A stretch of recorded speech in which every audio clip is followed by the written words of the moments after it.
Adobe media encoder এই সফটওয়্যারটির নাম আমরা অনেকেই শুনেছি, কিন্তু আমাদের মধ্যে অনেকেই আছি যারা এই সফটওয়্যারটির কাজ কি সেটা জানি না। অনেকেই ভাবি এটি একটি ইউজলেস সফটওয়্যার যেটা অ্যাডোবি কোম্পানি তৈরি করেছে, কিন্তু না। আমরা অ্যাডোবি প্রিমিয়ার প্রো এবং আফটার ইফেক্টে যে সকল প্রজেক্ট বা ভিডিও নিয়ে কাজ করি সেগুলো কিন্তু আমরা অ্যাডোবি মিডিয়া এনকোডারের মাধ্যমে রেন্ডার বা এক্সপোর্ট করতে পারি। তাহলে চলুন দেখা যাক অ্যাডোবি মিডিয়া এনকোডারের কাজ কি এবং সেটা কিভাবে করতে হয়। আপনারা দেখতে পাচ্ছেন আমার অ্যাডোবি প্রিমিয়ার প্রোতে একটা ভিডিও প্রজেক্ট নিয়ে আমি কাজ করেছি এবং এই প্রজেক্টের কাজ সম্পূর্ণ হয়ে গেছে। তো এখন আমার এই প্রজেক্টের আউটপুট বের করার জন্য এই প্রজেক্টটিকে রেন্ডার বা এক্সপোর্ট করতে হবে। কিন্তু প্রিমিয়ার প্রো এবং আফটার ইফেক্টের মতো সফটওয়্যারগুলো অনেক হেভি সফটওয়্যার হয়, এগুলো দিয়ে যদি আমরা রেন্ডার বা এক্সপোর্ট করি ভিডিওটি রেন্ডার বা এক্সপোর্ট হইতে অনেকটাই সময় নিয়ে নেবে। তো আমরা যেটা করব অ্যাডোবি মিডিয়া এনকোডারের মাধ্যমে ভিডিও রেন্ডার বা এক্সপোর্ট করব। তার জন্য অবশ্যই আপনার কম্পিউটারে অ্যাডোবি মিডিয়া এনকোডার ইনস্টল থাকতে হবে। প্রিমিয়ার প্রো এবং আফটার ইফেক্টে কাজ করার পর অবশ্যই কন্ট্রোল এবং এস বাটন চেপে আপনার প্রজেক্টের কাজটিকে সেভ করে নিবে। আমার কম্পিউটারে আগে থেকেই মিডিয়া এনকোডার ইনস্টল করা আছে, তো আমি যেটা করব মিডিয়া এনকোডারটিকে ওপেন করে নিব। এখন এই মিডিয়া এনকোডারের মধ্যে যে প্লাস আইকনটি রয়েছে এই প্লাস আইকনটির উপর ক্লিক করুন এবং আপনার যে প্রজেক্টটা যেই লোকেশনে সেভ করা হয়েছে ওই লোকেশনে চলে যান এবং ওইখান থেকে আপনার প্রজেক্টটিকে ডাবল ক্লিক করে সিলেক্ট করে নিন।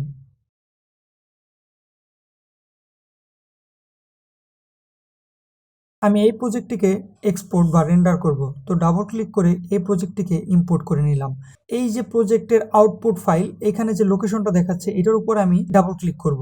এখানে ডাবল ক্লিক করার সাথে সাথে আমার এই ধরনের একটা উইন্ডো চলে এসেছে, এটা হচ্ছে এক্সপোর্ট সেটিংস। তো এখান থেকে আপনার যে ভিডিওটি রেন্ডার বা এক্সপোর্ট হবে এটার সেটিংস গুলোকে আপনি চেক করে ঠিক করে দিতে পারেন। তো এখানে ফাইলের যে ফরম্যাট সেটা আপনারা দেখতে পাচ্ছেন H264, এটা হচ্ছে MP4 এর একটা ফরম্যাট। আপনারা অবশ্যই এই উইন্ডো থেকে আপনার ভিডিওর ফ্রেম রেট বা FPS চেক করে নেবেন এবং ভিডিওর যে সাইজ রেজলিউশন এগুলো অবশ্যই চেক করে নেবেন। আমার যে ভিডিওর প্রজেক্টে আছে এখানে বাই ডিফল্ট 15 FPS দেখাচ্ছে, তো 15 FPS এ কখনোই আমি এক্সপোর্ট বা রেন্ডার করব না, কারণ এই 15 FPS এ যদি আমি ভিডিওটি রেকর্ড করি এটা খুবই ল্যাগি দেখাবে, মানে একদম স্মুথলি দেখাবে না। আমি ভিডিওর প্রজেক্টটিতে 30 FPS সিলেক্ট করেছিলাম, কিন্তু এখানে এসে 15 FPS হয়ে গেছে। তো এটা অবশ্যই আপনারা চেক করে নেবেন যে FPS ঠিক আছে কিনা। তো আমি এখান থেকে এখানে 30 FPS সিলেক্ট করে দিলাম এবং একটু স্ক্রোল করে নিচে চলে যাবেন। এখানে একটা অপশন আছে রেন্ডার অ্যাট ম্যাক্সিমাম ডেপথ, এটার উপর ক্লিক করে দিবেন এবং এই উইন্ডোর নিচে আরও কিছু অপশন আছে ইউজ ম্যাক্সিমাম রেন্ডার কোয়ালিটি, এটার উপর একটা টিকমার্ক দিয়ে দিবেন এবং ইউজ প্রিভিউস এটার উপরও একটা টিকমার্ক দিয়ে দিবেন। এখন এই যে output name sequence and export, এটা হচ্ছে আমার আউটপুট ফাইল যেটা ওইটার নেম।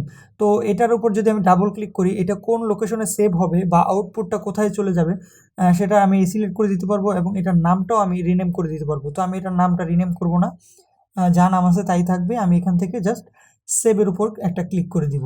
এখন এইখান থেকে আমার জাস্ট ওকে বাটনে একটা ক্লিক করে দিতে হবে। আমার ভিডিওর যে রেন্ডার বা এক্সপোর্টের সেটিংস সেটা আমরা সিলেক্ট করে নিয়েছি।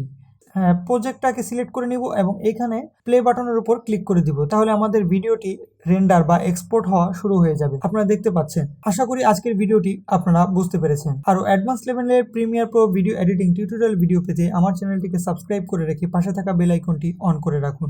ভিডিওটি পুরোপুরি দেখার জন্য আপনাদেরকে অসংখ্য ধন্যবাদ। এতক্ষণ আপনাদের সঙ্গে ছিলাম আমি রায়হান, সাইনিং আউট।